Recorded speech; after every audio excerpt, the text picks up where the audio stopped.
thank you all for coming back for part 2 of our fence building project. Today we're going to share with you building gates and then stretching our woven wire. We'll show you what we did and what worked and what didn't work. Kind of like the last time, this is not a how-to video, it's a how we did it video. So I hope you enjoy it. Thanks for watching. Well, we're getting some gates hung now. We're going to have to get a little more dirt hauled in to level up this entrance right here. Otherwise we're going to have 2 feet under our gate when we get done here. But we got kind of a low spot here, so we'll fill that in and get it all leveled out. But it's coming along. We'll probably stretch some wire next week, and hopefully it won't be long before we get a couple calves in here.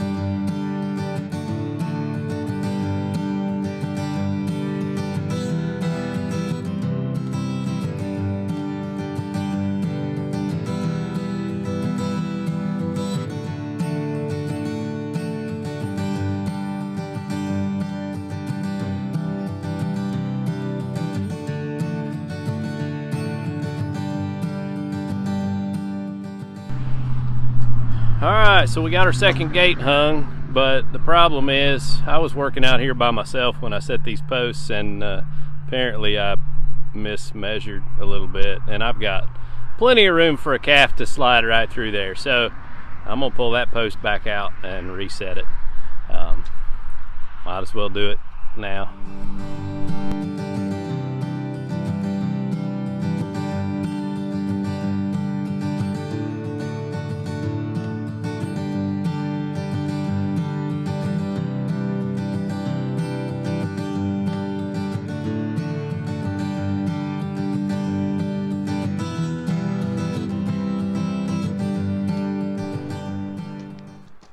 We are getting ready to stretch some woven wire. So I come up with a way to drag the wire behind the tractor so we don't have to roll it out by hand. Hopefully this will work out. I'll bring you over here and kind of show you the setup we got going. We're going to pull it behind the tractor and stretch it all out. I got the boys here today. We're on spring break, so we're going to get the fences done and hopefully get us some animals later this week. We'll see how that all works out. Alright, so to show you what I come up with here to stand this up, I just took me a 2x6 and drilled a hole big enough for my chain to go through, and then stuck a piece of ground rod through the chain so that we can run the chain through the center.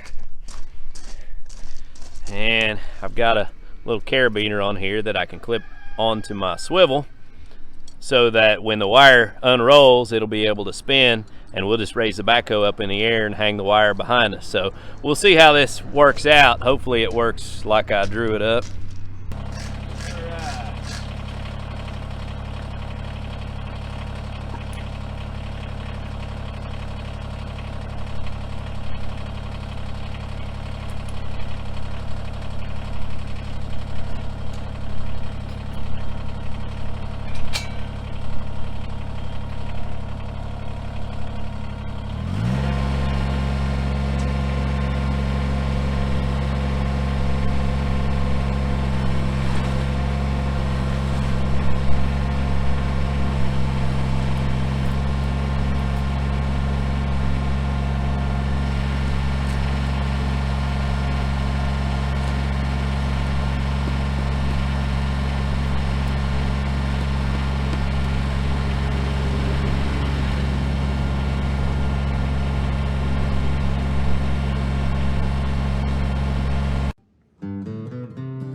Alright, so we clipped all of our vertical wires and they are wound together. So you can just take and twist them until, unroll them until they come apart like that. Now this end one, usually you can just kind of twist them and get them to slide off the end. But what we're going to do on every one of these is you just take your fence pliers, or any pair of pliers really, and just clamp down on the little curly cue and unwind it just a little bit, and that loosens it up on the wire where it'll slide off of there. And we'll go down the line there and loosen up all of them and take all these off, and then we've got wire that we can use to wrap around the fence post for our end here.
Raise this boom and stuff, so watch yourself. Too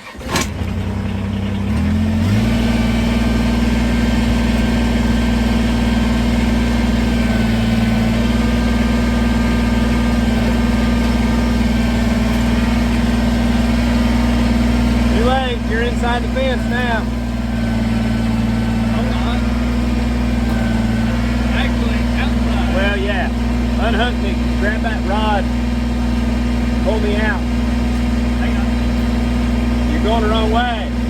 You were wrapped around the piece of the fence. Well, yeah, but you got to come down here and pull the bottom out.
second side stretched here, and we learned a few things, did a few things better, and made a couple of new problems that we learned from. But all in all, we've got her stretched. We still got to hook it to the post up and down through here, but I was pulling with the tractor and stretching it. We had our worst, our corner post on the other end is probably the post that's going to handle the most stress because it's going downhill, and so my H-brace is not all the way at the top of the post. And when I pulled with the tractor, my tension wire broke in the middle, so that's why we stopped filming for a minute, just to kind of get that corrected.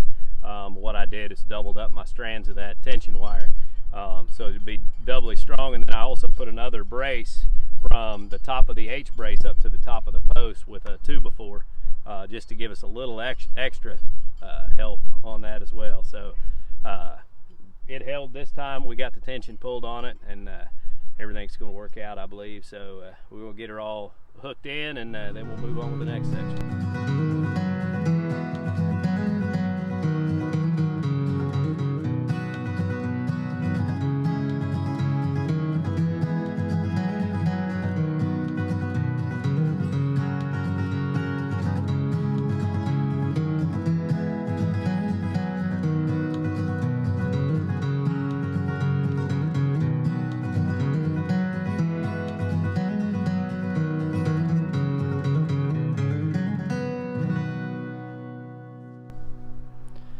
So there's our back run. Of course, I showed you the other day we dug out this run along the back side here where I'll be able to mow around the fence and all that, so we cut into the hillside here.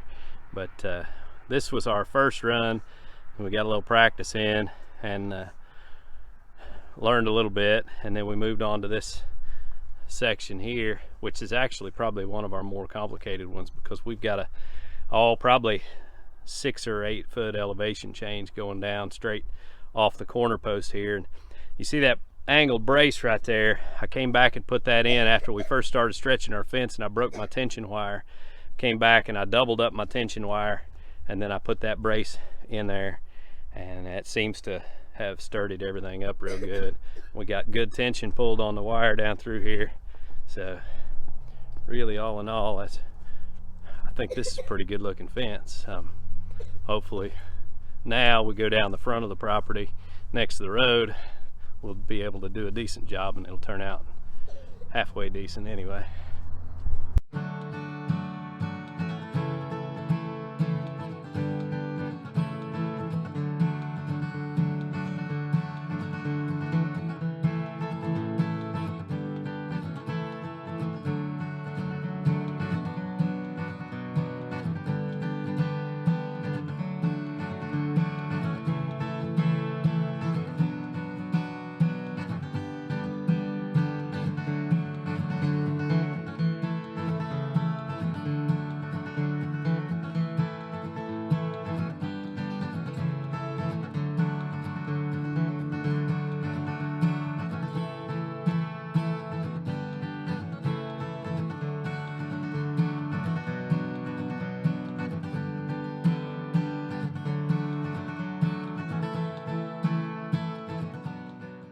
Today we are going to finish up our field fence. So we got most of the way around the field yesterday.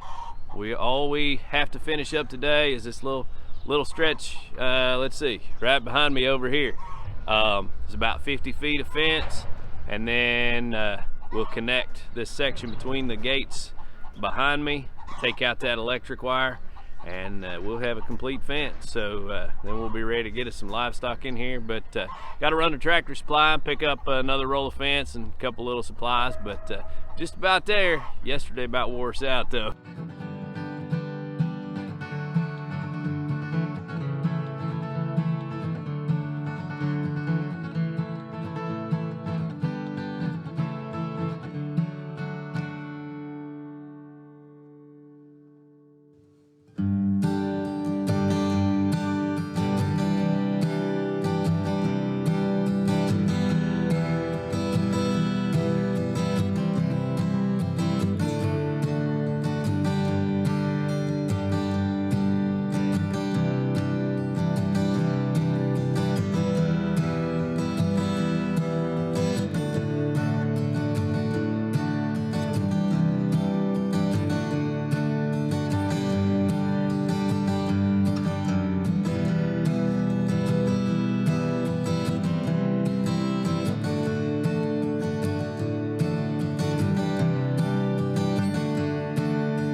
between the wind, I was just going to tell you this last little short run here. I thought I would show how we've been tightening it, tensioning with the backhoe. It gives me a little bit of up and down motion where I can pull harder on the bottom or the top, and I can control how hard it pulls by just idling down the tractor. So actually that's what we figured out seems to work the best for us. I'm going to go ahead and get a couple staples in each run here before I clip this off. A couple staples seems to be enough to hold it.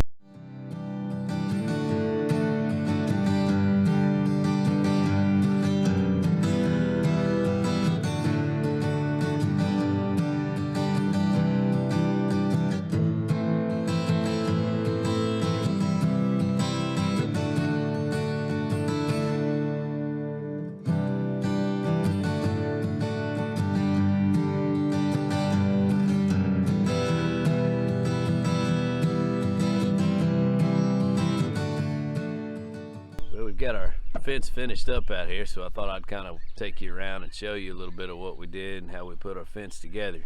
Everything turned out pretty good. We learned a few things. Kind of like I said when I started this channel, this is not necessarily a how-to channel. Sometimes it might be a how not to channel, but we're just going to show you what we did. This was our first time building fence, and I think it turned out pretty good, but not everything is just right. So I'll show you the good and the bad and the ugly. So this is our first H-brace that we built, and we initially set out to set our posts, you know, the full length of the posts that we built, that we put in for our H-brace.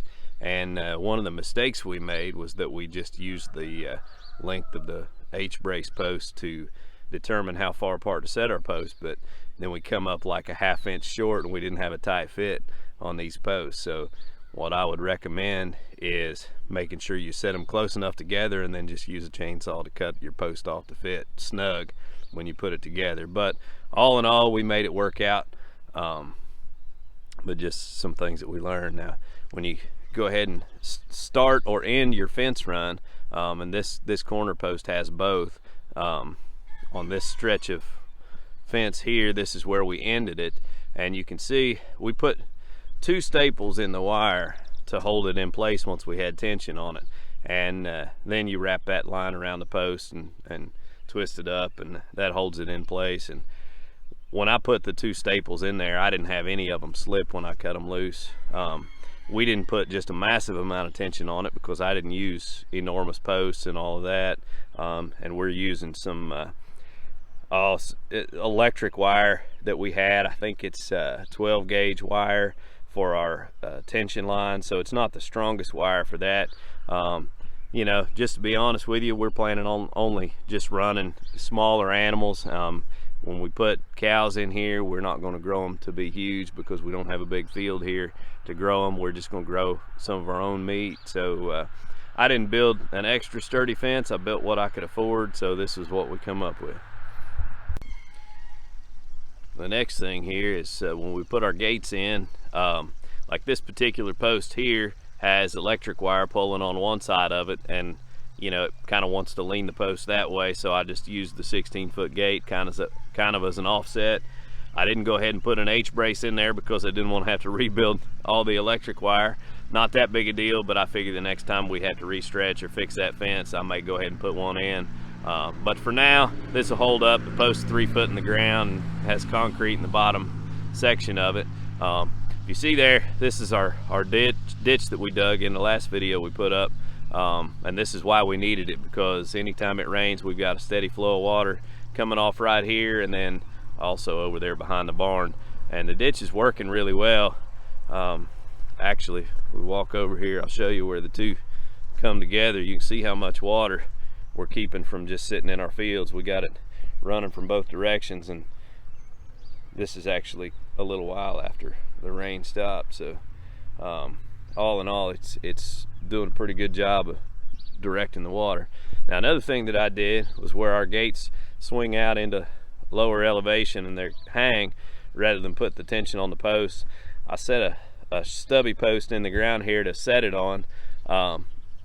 That will serve a couple of purposes. One, to keep the tension off the posts, and two, tell us how close we can park when we swing the gates open, so we get used to that and don't swing it into the vehicle. Now when we first moved here, there were actually briars out to the brown spot there in the field, and we bush hogged that all back, cut the small trees out of it, we left the big trees, and we cleared off this hillside. And then I took the Kubota and dug this little flat spot so we'd have an area where we can mow all the way around the fence or run the four-wheelers around it and that sort of thing. Now we got a decent elevation change on this corner, and as I mentioned during our fence build, we had a little bit of an issue when we went to stretch the fence on this corner. Now you can see how far we had to pull the fence down, which was part of our problem. We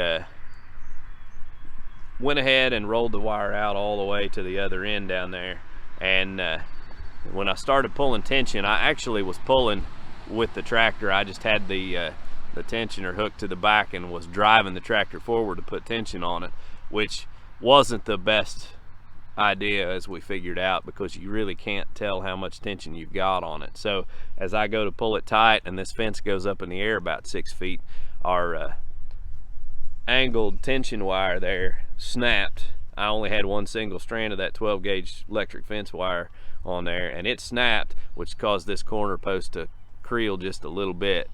So we had to unhook and stand that post back up and redo our bracing. We run 2 strands of that tension wire, tightened it down pretty good, and then I put this 2x4 brace in there, and I drove it down in there to straighten the post back up. And once we got that all snugged up, then we were able to pull decent tension on it. But you know, just part of learning. If I had put my H brace up a little bit higher, it would have helped, but probably still needed that angle since we've got such a good drop there.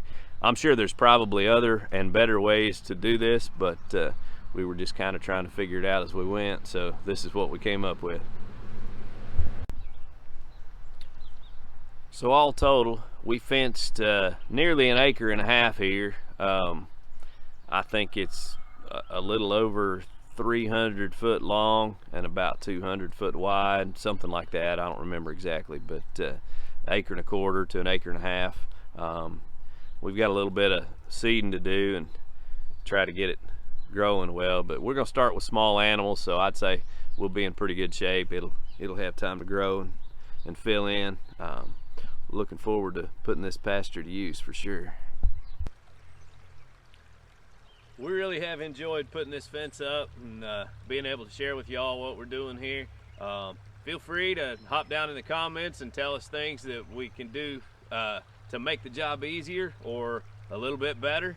We'll be sure and put those into practice the next time we put up another section of fence. But we learned a lot in this process. I feel like I'm pretty satisfied with what we've got so far, and now we're looking forward to getting some animals put in there and sharing with you all what all that brings. So be sure and subscribe to our videos and share them with your friends. Help our channel to grow. Appreciate everybody watching. Y'all take care.